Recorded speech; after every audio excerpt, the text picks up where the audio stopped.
I think I just placed my question few weeks back also to you. I Yeah, wrote, yeah, about personality structure that yeah. hurt people. Yeah. So I don't know. It's like I don't think so. I have a particular question in mind, but I just want to ask your experience, how it changed for you after awakening.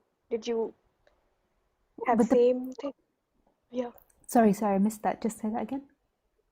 Yeah. Did you just have the same things like in life repeating again and again, or it's just something changed Yeah. like that?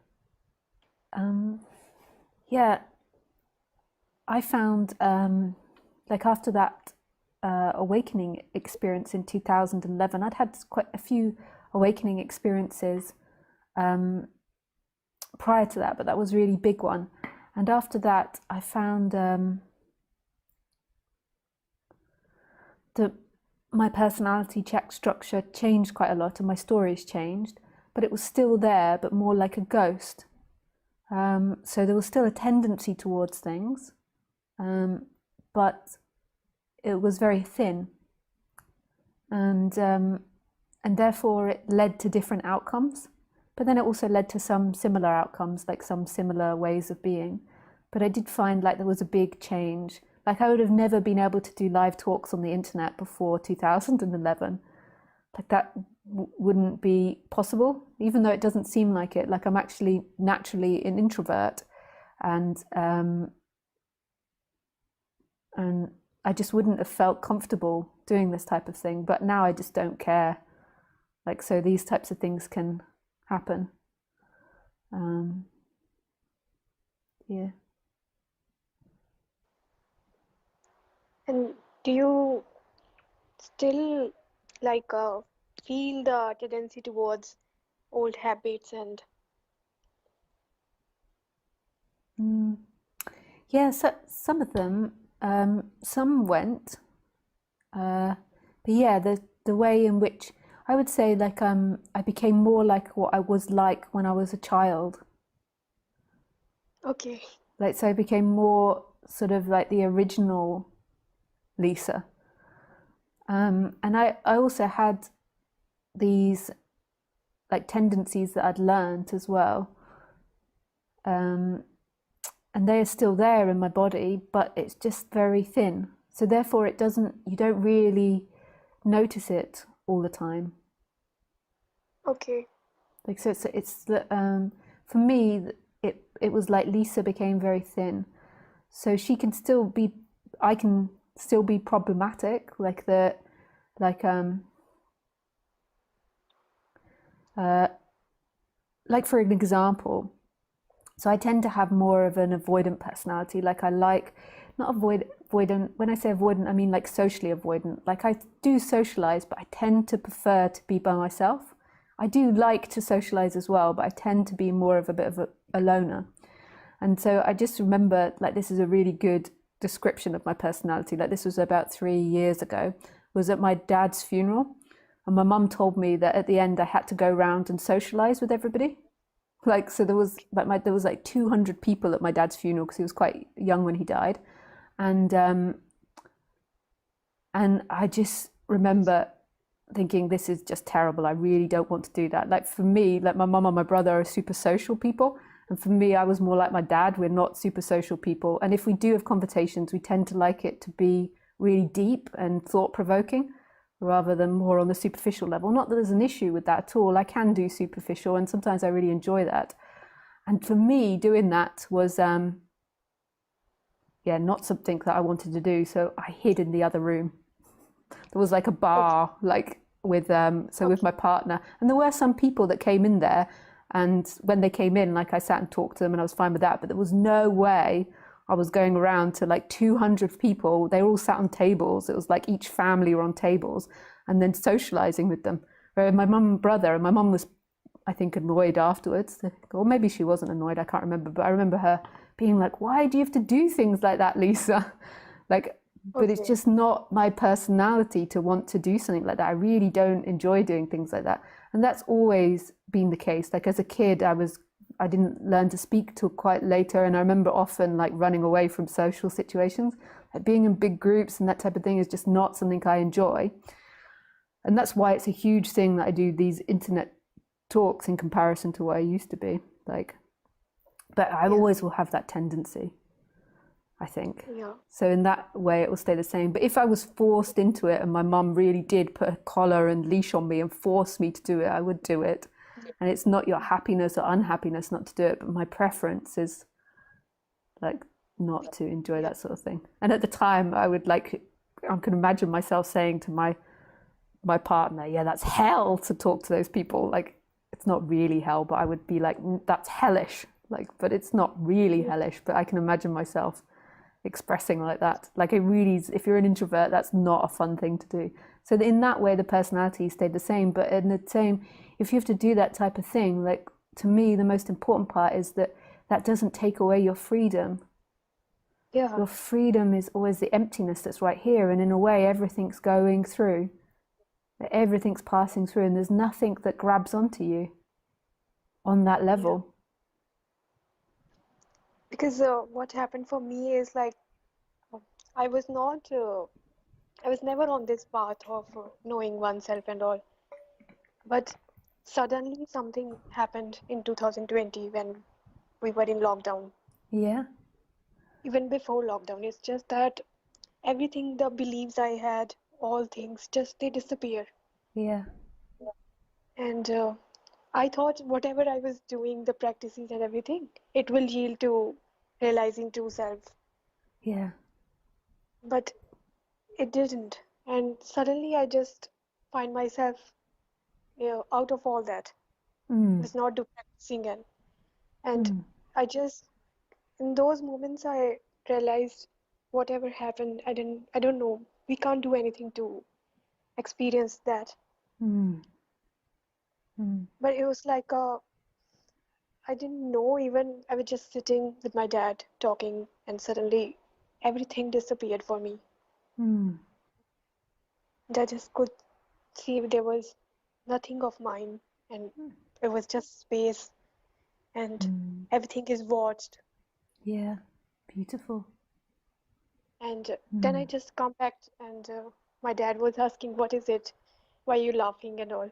I don't know. It's just, but then I thought it is like this experience will come back again and again, and one has to be in that state all the time, which is, of course, not possible. Yeah. Yeah. Yeah. And And it's kind of also happening all the time as well. That's the place where the person can't see. Is yeah, that space and that freedom is also always happening. It's just that when there's identification with the person, you're focused on something which is narrow. yeah, but I believe that, Yeah. then I would be a good person all the time and Yeah. talking nice to people and all that. Yeah. But then I found myself again, I just identify with the mind sometimes in Yeah. situations and again do all the nonsense Yeah. which I was doing before. Yeah. And this is interesting because sometimes what that can be is it's not the nonsense that's the problem. Yeah, So it's not like me, like, so with my mum and myself, if we had that conversation, I most probably wouldn't say that to my mum, but yeah, like if I'd say it to my partner, like, that's hellish doing that type of stuff. It's not the rejection or the discomfort or the dislike of that that's the yeah, problem. It's the idea that the character could or should be something else. And this is often the most tricky part, because often in the beginning, when we're in spirituality, we're focusing a lot on the conditioning of the person, the ideas of the person, what the person believes.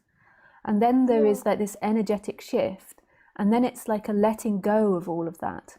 So letting go yeah, that there's any idea, and this is often where the person identifies again, that you shouldn't be doing the nonsense.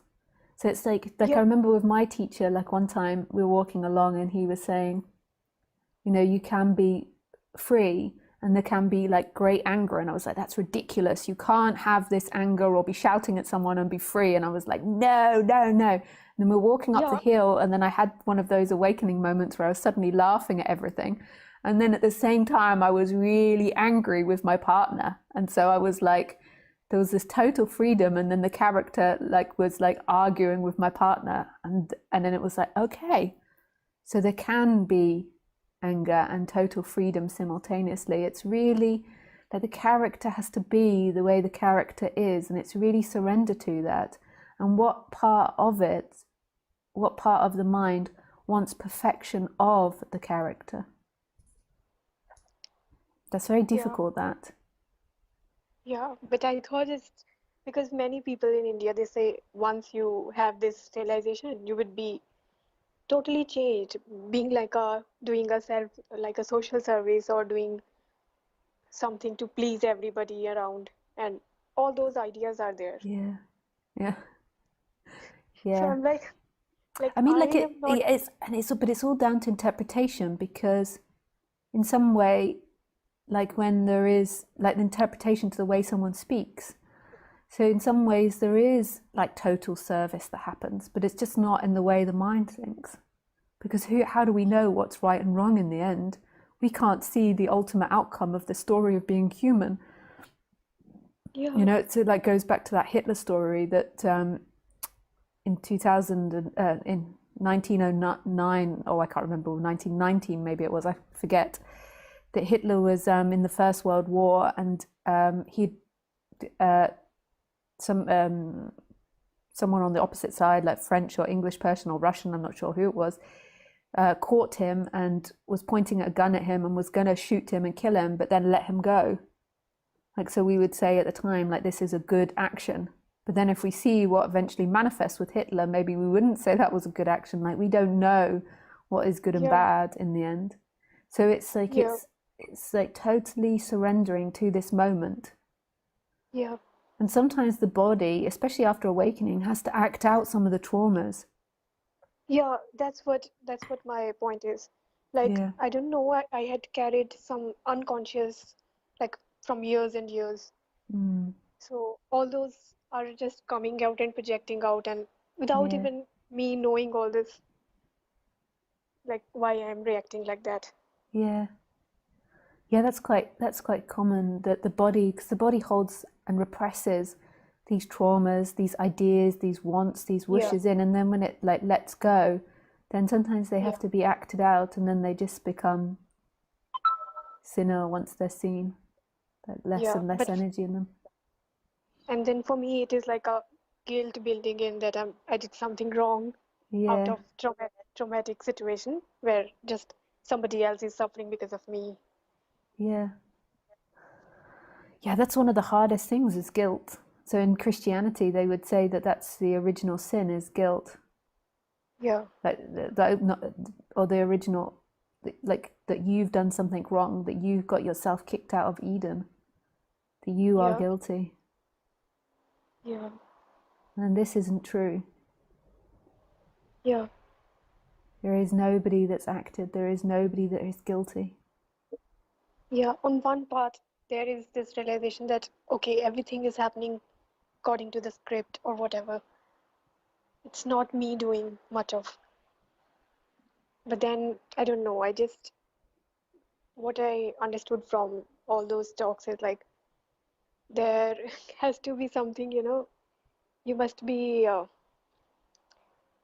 don't know, it's just like a making human more aligned with the Mm, society rather than just because at the end the experience comes and goes, it just disappears, every emotion, everything. yeah. But then if we are not aligned with our society, then it's like a more of a problematic Yeah. situation because for me, like before this experience, I thought what is good and right, whatever was taught through Hinduism, Mm, everything.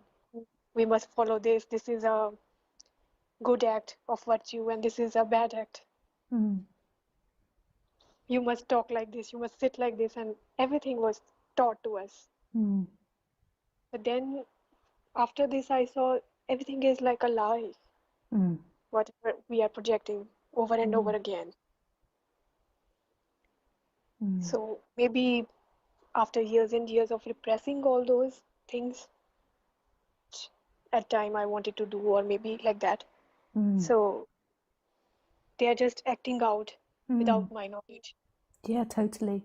Yeah, there'll be a big energy that comes up that's like that's being suppressed by the goodness of humanity. And you're right, like in the end, as a human, we do have to live in a society. And so if you run over the neighbor's cat, or Yeah, if you don't like look after your children, then you will be persecuted and punished. And it's yeah, preferable not to be in that situation. So we yeah, use the mind to comprehend that, but it's absolutely not true. yeah, Like there's we don't know in the end what's right and wrong. We know what society says is right and wrong. And when we're really yeah, identified, then we fight for that and we go to war for that. But yeah, there's but there has to be, so when you're having these feelings, there has to be like a looking into those feelings of guilt, those feelings of yeah, fear of being rejected by society if you don't fit in, and just staying with that feeling and seeing that that feeling isn't going to take away the space of what you are. It's simply a feeling that will vanish when it's not being rejected. yeah, totally. Unless you're having a lot of trauma with it, because sometimes guilt or shame or these types of feelings can have a lot of trauma with it. And then when you get into trauma, it's like you're overwhelmed by that feeling and you can't really get out of it. Then I would recommend doing something like Wim Hof breathing, like a breathing exercise, or doing something differently. But when there is space to just hold that emotion and just let it be there and see that fear, that anxiety, that guilt, that shame, that there's absolutely no truth in them. The truth is what we are, which is this space, which is this alive presence. Yeah, yeah, yeah, totally. But I just understand this intellectually also, but at the same time, I'm living in a society where everyone is identified with their minds and they just Yeah, can't change. They can't just change their perceptions, their ideas of doing things in a particular way. yeah, totally.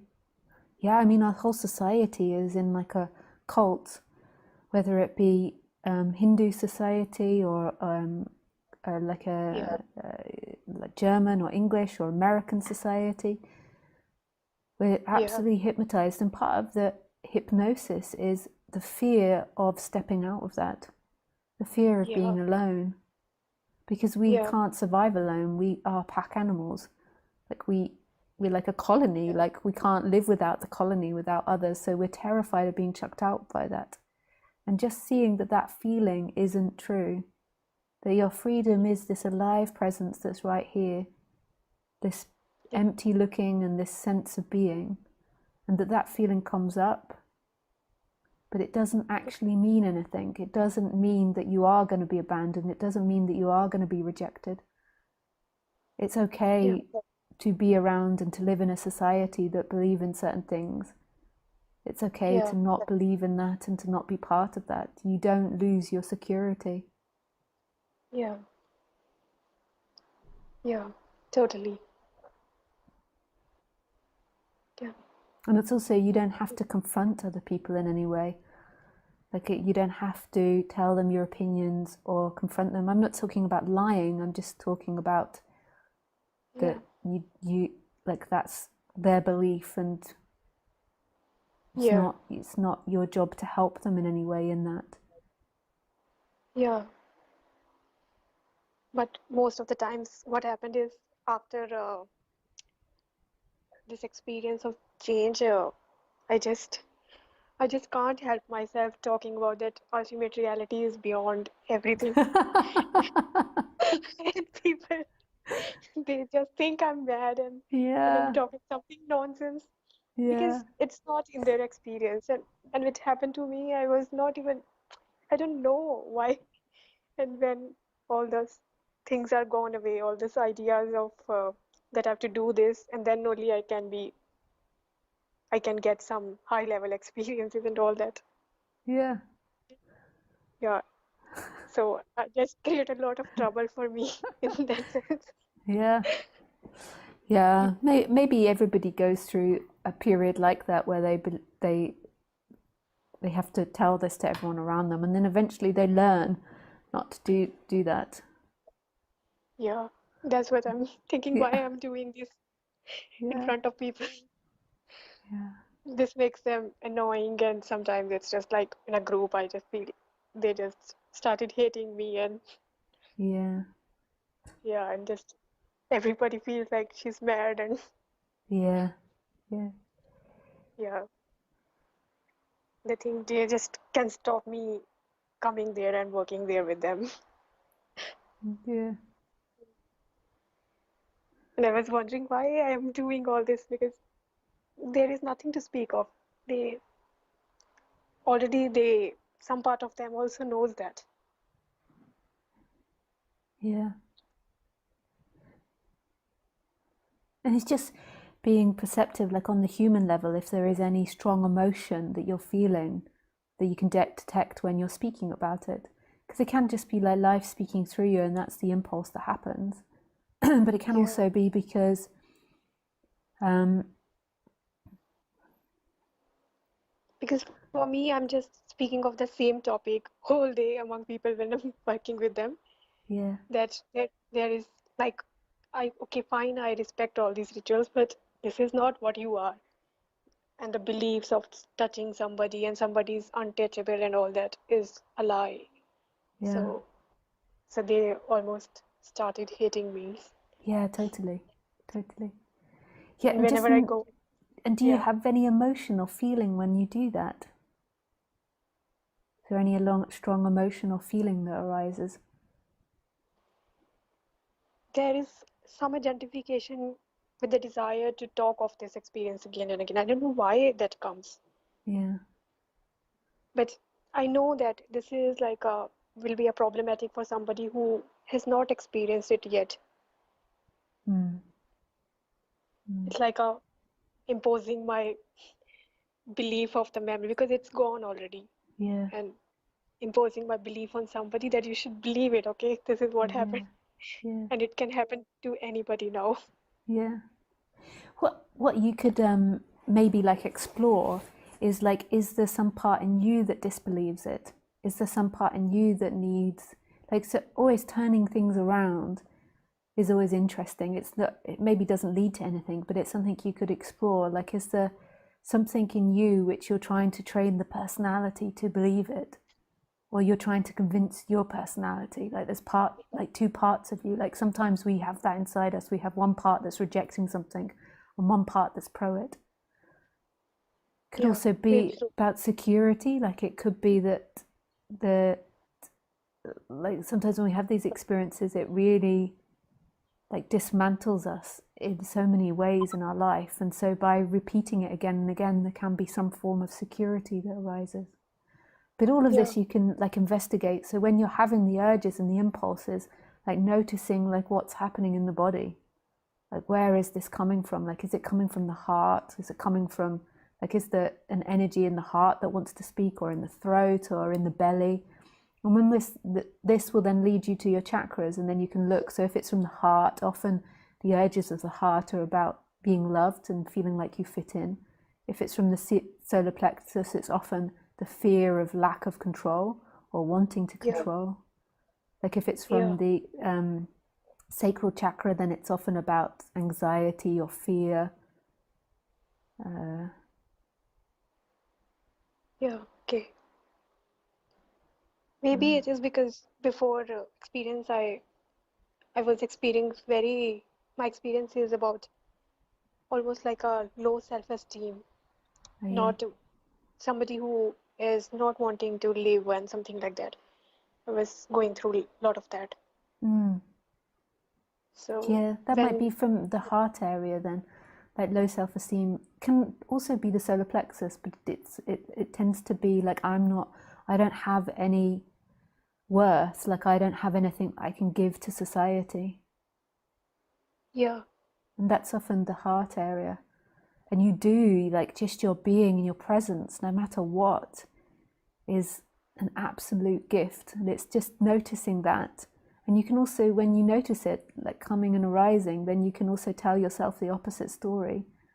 So you don't need to then get other people to see that you are lovable. You are lovable as you are. And then ironically, people tend to love you more when you feel more in yourself. Yeah. Yeah, that is like again, that's what I'm saying. Again, I'm projecting the same over them. Like they should believe it, and Mm. that's what creating a lot of trouble for them. It's a Mm. hard time for them. Mm. And Mm. so they think, yeah, that's what. So might be it's just because of old, I think, traumas and energies before that, Mm. which I was never aware of from Yeah. childhood. Yeah, Yeah. Yeah, and just exploring that and connecting it to the different areas in your body. And then it all just passed through time. The yeah, way in which you grow it is by never exploring it and keep acting it out. So I've met people before that are preaching non-duality to everyone around them, and it's coming from a place of lack of love, and they do it for 10, 20 years, and it's encouraging that dynamic. It makes it more solid. yeah. That's like automatically acting out without our Yeah, knowing. yeah, and they don't have a sense of it. Like their answer would be like it's coming from nothing, but you can tell that there's too much insistence there. There's too much of like somebody wanting to be believed there and wanting to change Yeah, people's minds, and you can feel that there is an energy in them, and it can be all types of reasons as to why that happens. yeah. And most of the times, and I feel like with certain people, it's like a more of a energy is positive, and it's like it's not draining out. With some people, I went off, and they are good and nice people, but yet my energy, it feels like all drained out just Mm, sitting for a just while in their presence. mm, Then I mm, feel like I just get out of and just remove them from my life. mm, So mm. it just for me, it's like I never experienced all these things before, all this Mm. energetic, Yeah. but now in my experience, it is coming more and more. I don't know why. Mm. If we did a one-to-one session, I would go more into it with you, but I don't feel to go more into it with you because it's not. I don't find it so appropriate to do it Okay. while other people are watching because it's too personal for you. Like so, Yeah. because we could really go into the feeling and to why that's Yeah. dynamics happening, but it's very specific work, and it would need me to ask you lots of questions about your childhood and about your past and your associations with those, and then we could really explore it. But it's just not so appropriate to do it because it can also bring up trauma to be exposed, and then it's also a little traumatic and difficult for sometimes people listening as well. Yeah. Yeah. I understand. Okay. Yeah. Thank you. Thank you so Yeah, much. with pleasure. Yeah, I really appreciate speaking with you. I really appreciate your Yeah. openness and honesty. Yeah, and that's so beautiful when you talk about the awakening experience. Beautiful. Yeah. Thank you. Thank you so Nice. much. Yeah, lots of love. Yeah. Bye. Same to you. Bye.